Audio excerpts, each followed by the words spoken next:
Welcome to Valley News Now. I'm Adam Shalafu. We're just a few minutes away from NDSU's weekly football press conference.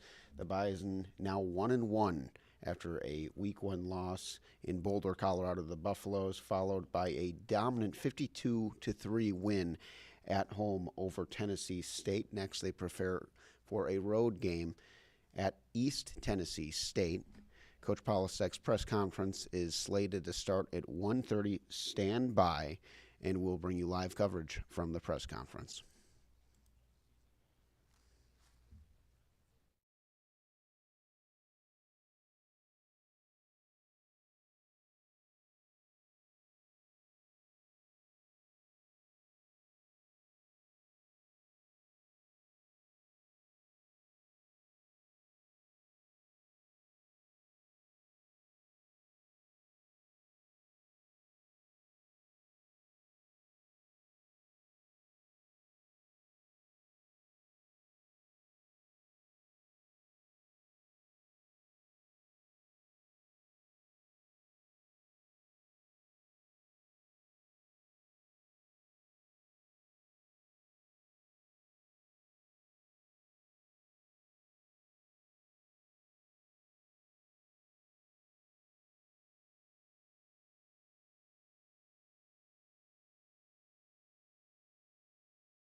Open with a little bit different, some different remarks here.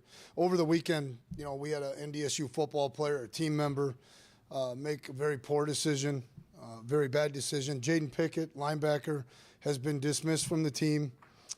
Being a student athlete at NDSU, comes with high expectations, easily understood standards, and obviously he violated the student code of conduct and was not representing the program nor the university in a first-class manner. I do want to appreciate Fargo Police Department, their communication, their diligency with the case and the manner which they handled things, and we're really appreciative of them. I will take a couple questions on that topic, but not until we get to the game review of Tennessee State. Defensively, I thought we made some strides. Specifically, there was a lot of improvement that showed up with the perimeter screen game or perimeter RPOs. Our defense was setting edges and we were building walls, which allows a bunch of active kids the pursuit to get there and effectively tackle the ball. Really happy with the activity level, the effort, the amount of hats to the football. And then, quite frankly, just 71% success rate on third down and fourth down leads to a bunch of opportunities for special teams and offense. And so I thought they did their part in getting off the field. And then the young guys finished the game what I would describe as on our terms. High effort, a culture of execution. Those guys kept those guys out of the end zone after a big play, and that was probably my funnest moment of the game, and I really appreciated the effort in keeping those guys out of the end zone. Offensively, it's interesting, right? Twice I've had to kind of walk back my initial emotions of the run game, and I thought it wasn't real consistent. But I thought we were balanced. After watching the tape, there's a great deal of balance there. I think that recipe can lead to some success here moving forward. 6 for 6 in the gold zone touchdowns, 61% on third down. Again, that just leads to more opportunities for explosive plays, which we had 6 of those. 0 penalties in the first half. So to come out at home, emotions are high, the excitement, the energy and those kind of things, and to be, 0 penalties after the first half, that allows for a fast start. When you're clean and efficient, that's kind of the club we want to be. So I was really excited about that. I think, and it's cool, right? The defense finished properly. The offense goes out there and we end taking a knee. one of the things you're going to hear me talk about, like in grind or 4-minute situations, is do we score or do we finish taking a knee? That's very important to me, and I thought our young O-line did a good job of converting some third downs there and getting some first downs. Special teams, I think I heard one of the media members make a comment that the defense hadn't been in our own territory until the 9:27 mark. That's in this type of game, because we were scoring touchdowns, that's really a reflection on how the special teams are playing. We had 2 TFL type of tackles on coverage units, which are explosive plays for them, and then 2 big returns by newcomers in those units. And it takes more than just the returner. There's a bunch of guys that did their job, and I want a special shout out to the punt return corners, the guys that were, playing against their gunners, did a great job all day. With that, I'll open it up for questions. You mentioned it a little bit, but the kind of roller coaster of first win and then the Saturday night incident. What have you seen from the guys as far as handling that and kind of keep things on track in the youngest part of the season here? Yeah, I think the only gauge that I'm going to have on whether this thing becomes a distraction or not will be is how we prepare and how we practice. Last night, it just tried like heck to get with everybody, during stretch, right? Like football. We got football now. We got football practice here, for those moments, because it is a big deal what's going on. But I think we're going to have to really be able to lock in during meetings, and we're going to have to be able to lock in on the football field. And last night it was an A+. So far, so good.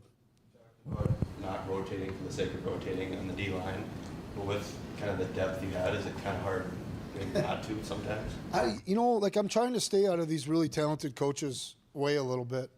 I think Nick Gazer, I know he has had a good pulse on that for a long time. Guys, he's been here 15 years. Wherever he's been successful. I just think you only get, we want to get off the field, right? So hopefully we're only defending 58 to 60 plays a game. And then for 5 guys, if you split that up, it's just not very much. And then some of those guys are better at other things situationally. And so, listen, we got to get deeper yet, because we know the season's long. We know injuries occur. And the more guys that play and can play minutes and meaningful minutes will make us stronger. One more question, if I may, on that situation. Do you have a predetermined way on how to handle that, or is it a case-by-case basis? No, there's policy. There's policy in place, and the one thing that we're not going to do is just be a program that's over here while we have a university, a great president, an athletic director that is, crystal clear in the direction of this. And so, to me, honestly, whenever I've had disciplinary type questions and interviews and stuff, the first thing is we're going to follow the code of conduct and the rules and the policies that are established by the university. And so, quite frankly, Jeff, not that this is easy. This has been a tough couple days, but our staff is doing football, and I'm taking the blunt or the burden on, as far as it being a distraction for me. I'll catch up. I thought this one was pretty crystal clear with the facts that were presented to us. And if there's a firearm involved, guys, it's just, let's get to the facts of the matter and move on. Do you anticipate you're done with dismissals or suspensions? Is there, have you looked into more of the situation, or what else do you know, or what can you share? I think that's a fair question. I'll take maybe one more after this, but I would say we're not gathering facts right now. The facts are nobody else has been charged by the Fargo PD. Okay, I haven't talked to anybody or spoke to anybody from that side of things that would indicate anybody's going to be charged with anything. And so right now it's kind of I'm trying to get with our young guys, and I'm trying to get with some people to educate. That was what yesterday was all about for us in our team meeting, was okay, here's what happened, and this is how we're going to leverage it as far as an education platform for our young guys and what not to do. But it's more like stories and rumors and this happened and that happened. Quite frankly, I'm open to listening to this and hearing about it, but I'd like to move on faster than later. But we will be diligent with collecting more data or more information. I'm sorry. Your emotions when you found out? Yeah, it was the young man made a huge mistake. That's not. It's he's going to have to lean into his faith, and he's going to have to lean into the people that he has built relationships with to be able to bounce back from this. But you build a relationship through recruiting with guys. And I've recruited Wisconsin a long time. I had a relationship with them. And just initially, it was really sad. On the other hand, I really am thankful. I prayed on it. Nobody else was harmed in this great community, and none of our other student athletes were harmed. And so, you struggle with the emotions of it, but I have to lead this football team, and that's what I'm focused on now. What do you see in East Tennessee? Yeah, East Tennessee, it's interesting, right? They're on offense. They're a real high-tempo team. They have our attention just from that standpoint. They go fast. They have the ability to play fast like what fast was in 2013, 14, and 15 where people were moving, 100 snaps a game. We've got some really good information from a coach at Appalachian State's a good friend of Dan Larson and Nick Gazer, and he just said they're much improved and their tempo it can be a threat. I think, on defense, they've got good players on all three levels. They've got all conference kids on this team. They've got preseason All-American linebacker. I think their safety kid is a really good player, Chris Hope. And their quarterback, once again, it's similar to last week. Is probably a little more dangerous as far as tackling and running. Maybe hasn't made as many quality throws, but has quality throws on tape. And then their running back, I played against Appalachian State, and Appalachian State has great team speed. And this kid scored, I think, a 75. He scored a long touchdown, one that you would, okay, let's bring that back and see how many strides it takes between every 5 yards. And so they've got some speed there on offense. Their ball carriers are dangerous. And then just to wrap it up for you, special team-wise, that same running back's their kick returner. So Eli needs to show up again like he did last week. We got to eliminate that portion of the game for them. And I think their punt returner, anybody that comes out and squirts out on a couple, like you recognize it, but I think he's a real quality punt returner. Xavier does a really good job. He had a 40-yard punt return called back last week. The Appalachian State game is, I've watched that game quite a bit, and the Virginia Weiss got away from them a little bit, so you really value in the first half only. And Raja? Yeah, feels better. He's going to be probably in the doubtful category for this week. But I think he's on track to start to work back to where, okay, how strong can it become? And then can he be available for the season? Next week or later this week, maybe at the hotel, if you guys grab me, I'll be able to answer that better. But good news as far as him being doubtful and not just eliminated for the season or for this week. East Tennessee offense, it looked like, they run a bunch of looks. They had five wides, some pistol stuff. I think they ran in like a T formation against App State as well. When you have a team that goes and go through that many variety of looks, kind of how do you, what goes into the preparation for that? And a great appreciation for their coaching staff. This is a team that's, over the course of the history of their program, I would probably say they wish they were better. I think this coach is doing everything to create edges. Numbers-wise, formationally. That goes for their punt defense. That goes for their punt. Very exotic on their punt team. Devin's going to have our guys on top of their game assignment-wise.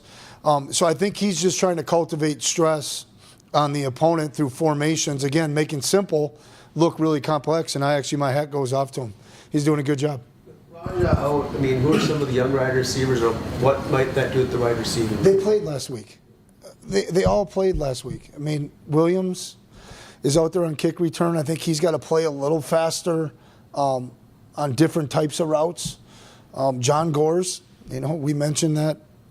He might carve out a role here. And then I think Kate Osterman has a chance, but it kind of is getting to the point where, again, it is what it is. But I can't remember a year when I was here initially where we had 9 guys that were still going to get on the damn plane. And I was like, hey, these guys are capable. I believe in these guys. And so it might cause us to look a little different formationally from time to time as you lose slot receivers. Part of the more open playbook for Cole Payton, and kind of the Jason Hill, I guess, kind of schemes. Does that have anything to do with Nathan Hayes and how he's looking?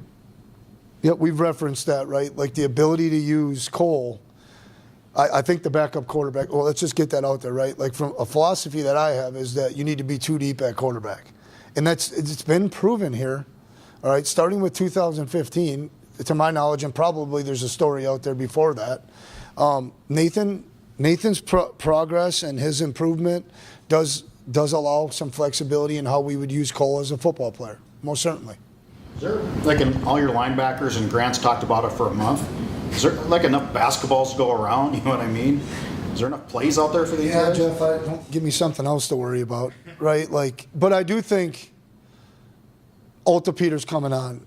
Stanley's coming on. I mean, ever since Donovan Woolen's gotten here, he's been fighting and competing. And then, like, you know, I just skip over a guy like Gully who just happens to step in there and start last week, and I thought he played a really good football game. You know, I'll say it, like Logan Kopp is All-American type caliber, right?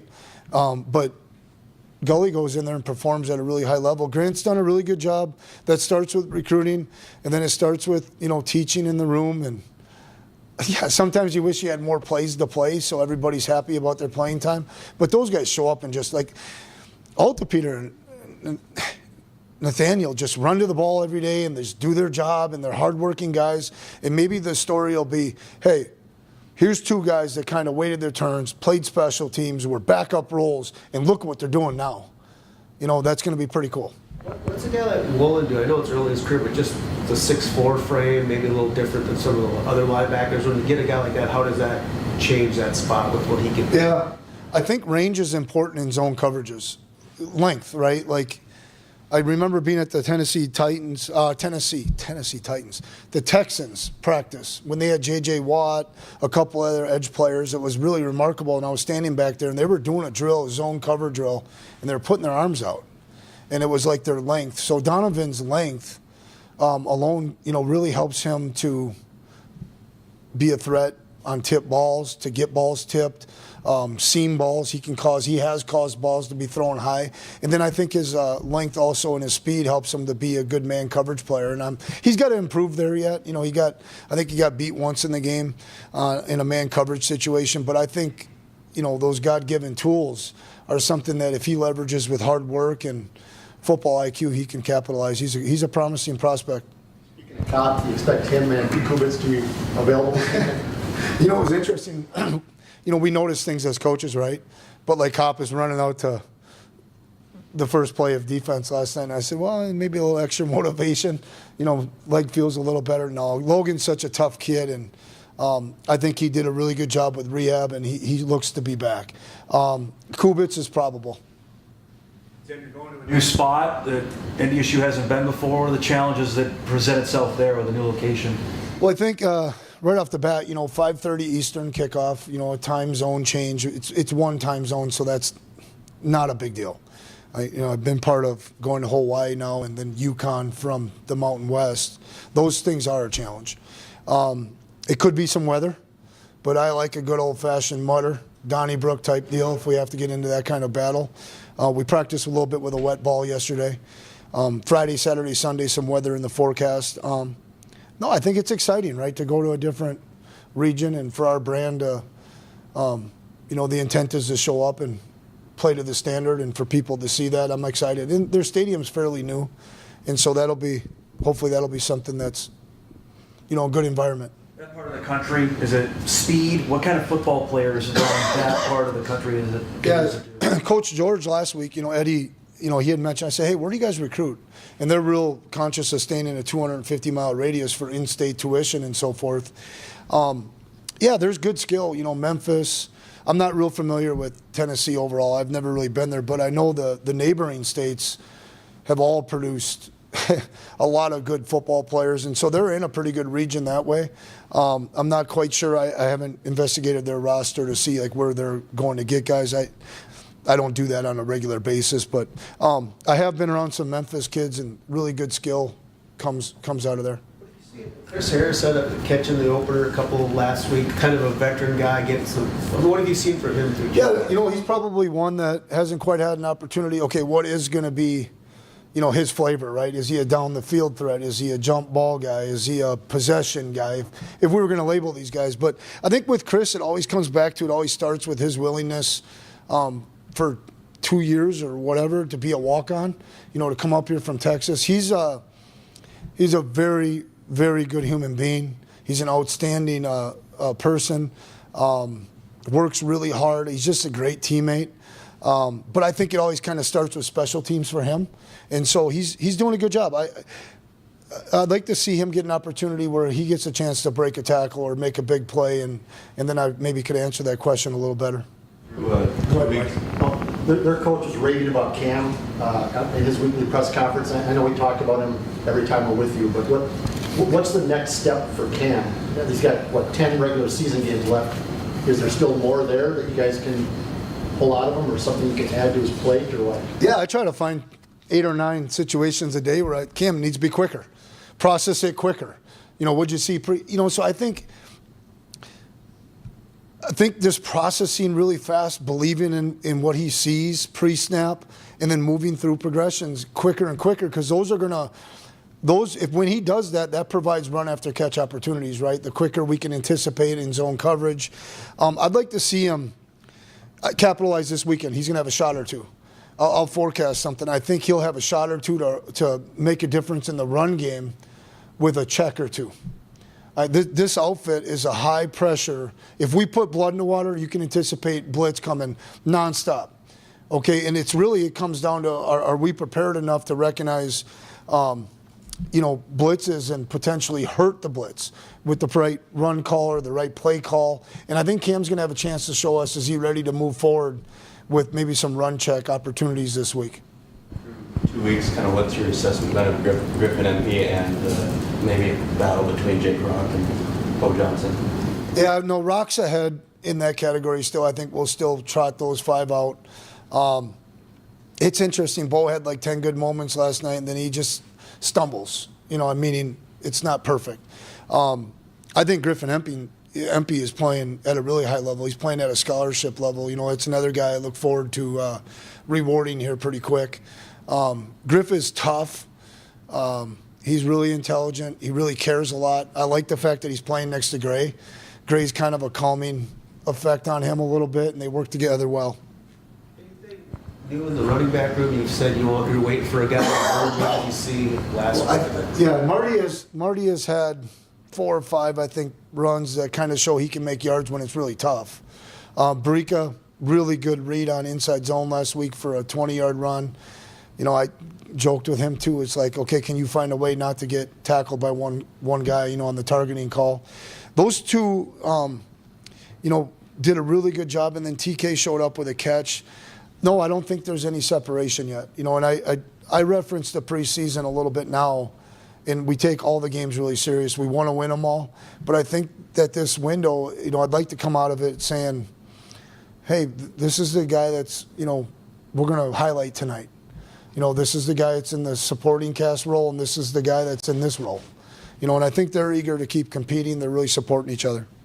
Tim, how has Toby and Anna flashed for you, especially since the season has started? It's kind of like one of those things, recognize the athletic ability and the size right away. Okay, in the wintertime, Goose, why isn't this guy one of our top guys? And then okay, here come all the calls, and here come the checks versus shift trade and motions in fall camp. Okay, I got it. He's a little bit not quite there yet, but he continues to improve and to trust his keys and to have a plan. And I think as kids get older, they understand 3rd and 7. The younger they are, 3rd and 7 is no different than 1st and 10, and all they're worried about is the technique the coach keeps yelling at them about. And so I think he's just coming into his own as far as playing situational football, understanding, different surfaces. Is there a tight end? Is there not a tight end? Is there an off-the-ball tight end? And then being able to play through the game plan and play really fast. But he's a gifted guy, and his family, his brother's at Kansas. It was pretty interesting watching his development, and so I'm eager to see if he's got a whole nother level that he can get to. In your film review, what did you see from the O-line that, because obviously you care very much a lot about how that goes. A couple miscommunications, not necessarily there's perfect, right? And then we can make a call, and we can apply ourselves to the point, and then we can go and we can still make some yards. Some of those hurt us, hurt opportunities of being bigger. And so I think if we can just clean that part of it up, where it's the 2 or 3 communications get cleaned up, all of a sudden it looks like 18, 22 yards more rushing. But I'm seeing, conversely, I'm seeing like hip-to-hip double teams. Pretty good vertical leverage. Our pads are under people's chins. I think we're attempting, and playing on the opponent's side of the ball. And we want to see that line of scrimmage in the game. It might not be perfect, but that line of scrimmage has got to move. And I thought right from jump it did last week. And so there were some positives. It probably was more, it just wasn't one of those old-fashioned NDSU 45, 50 carry games, and all of a sudden you're just chewing them up. We were really balanced, and so maybe the run game just needed a few more opportunities. A couple more?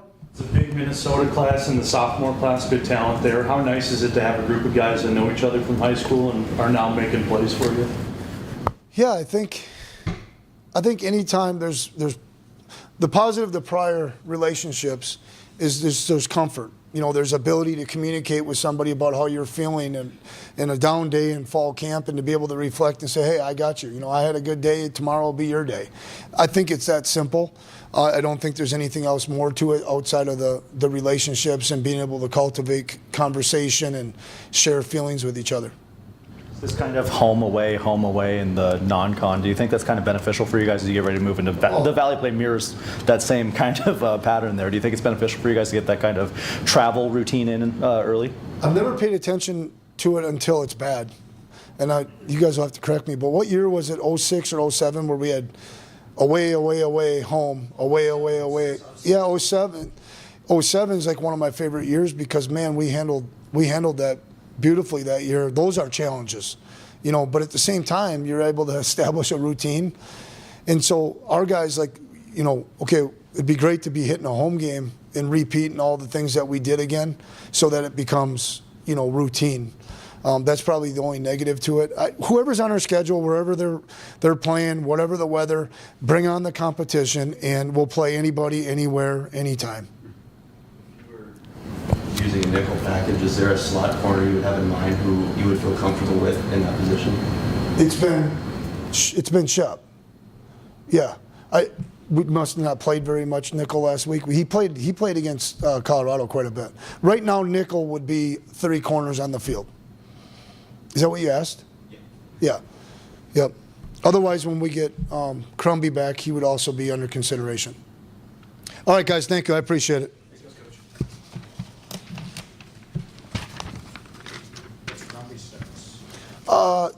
Thumb looks really good. That was head coach Tim Polasek of North Dakota State. They're preparing for a game at East Tennessee. Now, tune back in tonight in our traditional broadcast. Evan Fry bringing plenty more action, player interviews. We'll take a quick look at who we'll be hearing from throughout the rest of the week in our Valley News Live coverage. Dylan Hendricks, Tony Chidimi, Alfaro, and Marcus Gully all on the interview list for Devin this week. Until next time, thank you very much for tuning in on Valley News Now. We'll see you next time.